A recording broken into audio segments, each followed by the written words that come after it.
বাংলাদেশের ইতিহাসে একমাত্র সময় যেখানে আমাদের কেন্দ্র থেকে শুরু করে তৃণমূলে কোনো নির্বাচিত সরকার নাই।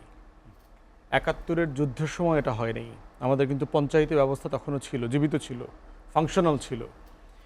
এবং সেই বাস্তবতায় দেখেন যে আমাদের টোটাল যে সার্ভিস সেক্টর আছে, নাগরিকদের সেবার জায়গাটা আছে, এটা ব্রেকডাউন করেছে। আপনি ইউনিয়ন পরিষদ বলেন, উপজেলা বলেন, পৌরসভা, সিটি কর্পোরেশন, জন্মসনদ বানানো, স্কুলে ভর্তির কাগজপত্র, এটা সেটা। এবং সরকার যেটা করেছে যে আমলাদেরকে এখানে এডিশনাল রেসপন্সিবিলিটি হিসাবে বিভিন্ন জায়গায় প্রশাসক হিসাবে নিয়োগ দিয়েছে। এবং এই ধরনের নিয়োগের রেজাল্ট যেটা হয়েছে, অলমোস্ট কোনো জায়গাতেই আমলারা খুব ভালো ফাংশন করছে না। অফিস ডিউটি করে, এডিশনাল রেসপন্সিবিলিটি, অথচ একটা লোকাল ইউনিটি হচ্ছে একটা বড় কাজের জায়গা। এবং সবচেয়ে বড় সংকট হচ্ছে যে স্থানীয় জনগণ এই আমলাদেরকে কেউ চেনে না। তার বাড়ি চেনে না, তার গরুর সংখ্যা চেনে না, তার ধান ক্ষেত চেনে না, তাকে কত রাতে ডিস্টার্ব করা যাবে সেটা সম্পর্কে সে জানে না। তো এই বাস্তবতায় যেটা হয়েছে যে আমরা এবং বিএনপির পক্ষ থেকে কিন্তু এই দাবিটা আংশিক তোলা হয়েছিল। আমিও ব্যক্তিগতভাবে তুলেছি এই দাবিটা বিভিন্ন ফোরামে, যে বিএনপির মহাসচিব মহোদয় উনি চিঠি লিখে স্থানীয় সরকার উপদেষ্টাকে জানিয়েছে যে ফ্যাসিবাদ বিরোধী আন্দোলনে ছিল বিএনপির ১৯ জন পৌর মেয়রকে তাদের দায়িত্ব ফিরিয়ে দেওয়া হোক।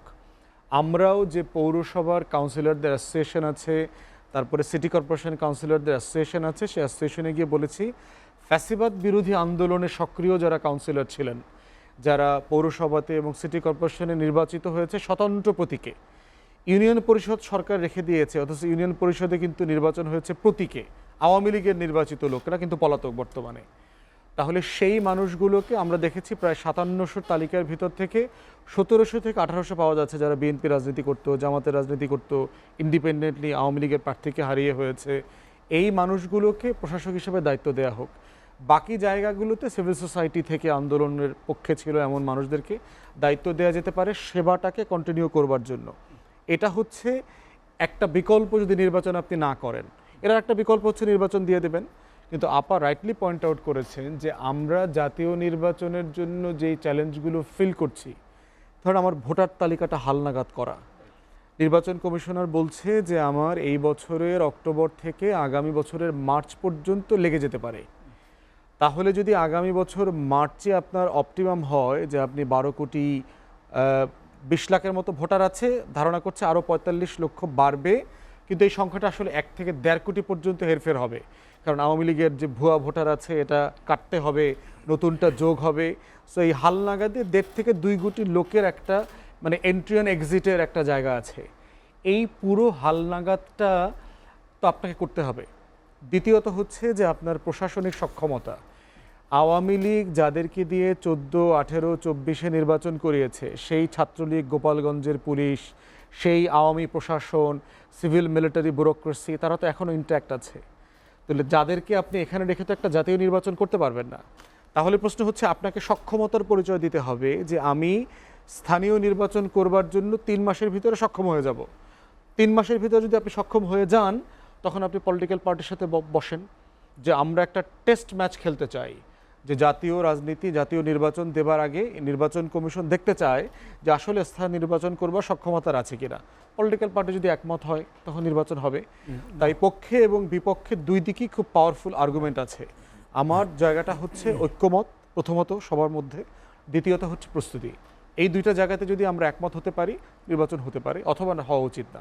একটা বিষয় হচ্ছে যে এই বিষয়ে আমরা আমাদের কাছে যখন মতামত চেয়েছে নির্বাচন সংস্কার কমিশন থেকে, আমাদের দলের পক্ষ থেকে আমরা মিক্স সিস্টেমের মতামত দিয়েছি, মিশ্র ব্যবস্থাপনার।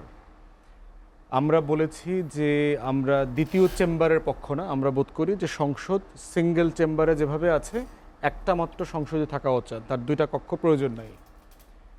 এবং যেটা সেকেন্ড চেম্বারের মধ্য দিয়ে বিভিন্ন রাজনৈতিক দলের প্রস্তাবনাতে তারা যেটা অ্যাচিভ করতে চায়, আমরা বোধ করি সেটা ফার্স্ট চেম্বারকে, একটা সিঙ্গেল চেম্বারকে কিছু সংশোধন করলে, এখানে কিছু সংশোধন আনলে এটা এখান থেকে অ্যাচিভ করা সম্ভব।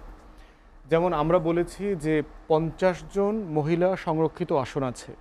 আমাদের পক্ষ থেকে দাবি করেছি যে এই সংরক্ষিত আসনটা 50 থেকে 100 করে ফেলা, এবং এই 100 হচ্ছে ইসের ভিত্তিতে করা, সবাইকে নিয়ে করা, যে আপনার শুধু মহিলারা, এই 100-র ভিতরে পেশাজীবীরা থাকবেন, নাগরিক সমাজের সদস্যরা থাকবেন, যে কেউ থাকতে পারেন এখানে, মহিলারাও থাকবেন, প্রতিবন্ধীরা থাকবেন, পিছিয়ে পড়া জনগোষ্ঠীর কথা বলেছি তারা থাকবেন, সবাই মিলে।